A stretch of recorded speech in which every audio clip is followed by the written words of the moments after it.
Question पढ़िए जरा, write the equation of the line for which tan theta is 1/2, मतलब कि स्लोप दे दिया,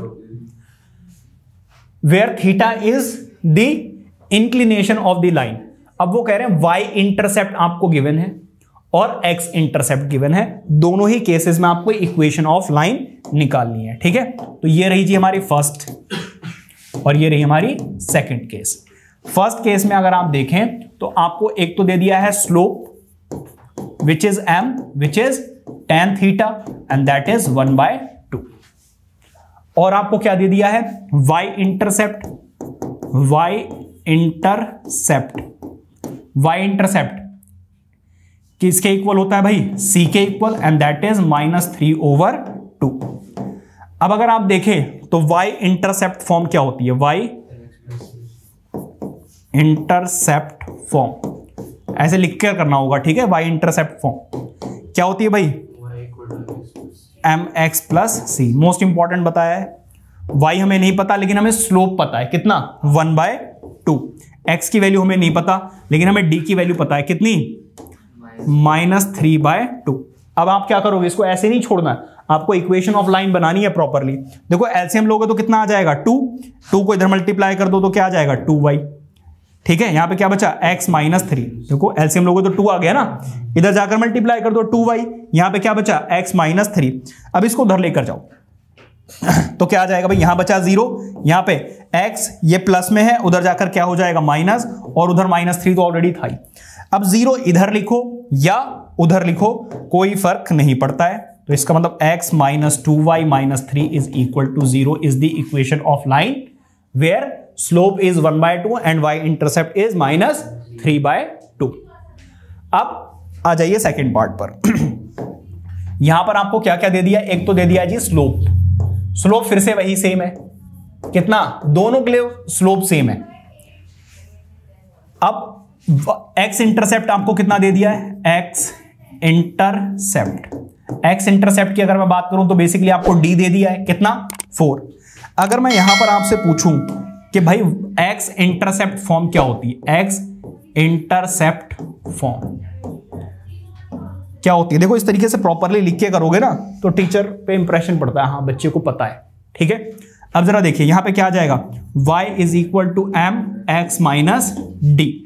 y की वैल्यू हमें नहीं पता लेकिन स्लोप पता है, कितना 1/2।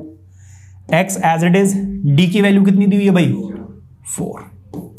अब इसको इधर मल्टीप्लाई कर दो तो 2y, यहां पर कितना आ जाएगा x -4, उधर लेकर जाओ तो x -2y -4 इज, अब 0 इधर लिखो या उधर लिखो कुछ भी फर्क नहीं पड़ता है, तो x माइनस, जब फर्क नहीं पड़ता तो सर उधर क्यों लिख रहे हो भाई, स्टैंडर्ड फॉर्म क्या कहती है कि 0 राइट हैंड साइड में होना चाहिए। ठीक है, इसलिए लिख रहे हैं, अगर कट गया तो सुन लो भाई, ये 0 उठाकर उधर लिख दिया बस। ठीक है, क्लियर हो रही बात, नहीं एनी प्रॉब्लम, नोट करो जल्दी से इसको। एग्जांपल 8 देखिए जरा, find the equation of the line which makes intercept -3 and 2 on the x and y axes. इसका मतलब ये है कि आपको क्या क्या दे दिया है, जरा देखिएगा, आपको एक तो दे दिया जी x इंटरसेप्ट, x इंटरसेप्ट का क्या मतलब होता है भाई, हाँ जी a की वैल्यू दे दी -3। फिर आपको दे दिया जी y intercept and that is 2, और क्या है, और कुछ भी नहीं है। तो आपको क्या लगानी है भाई, बताओ जरा, कैसे पता चला कि कौन सी फॉर्म लगानी है, इंटरसेप्ट फॉर्म लगानी है, क्योंकि आपको x और y दोनों इंटरसेप्ट दे दिए, तो इंटरसेप्ट फॉर्म लगेगी, स्लोप की कोई बात क्या, क्वेश्चन में लिखा हुआ इंटरसेप्ट। अब अच्छा, अगर इंटरसेप्ट तो बेटा वैसे भी लिखा हो सकता है, सिर्फ x के केस में इंटरसेप्ट तो सिर्फ x का भी हो सकता है और y का भी हो सकता है, लेकिन यहां पे दोनों दिए हुए हैं, जब दोनों दिए होते तब आपको लगानी है इंटरसेप्ट फॉर्म।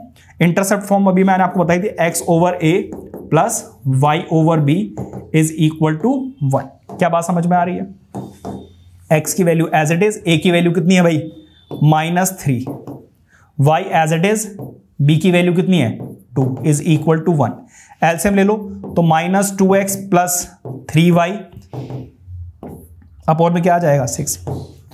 अब क्या होगा, ये उधर जाकर मल्टीप्लाई हो जाएगा, तो -2x + 3y is equal to 6। इसको चाहो तो इधर ले जाओ या उधर ले आओ, जैसा आपको बता दें।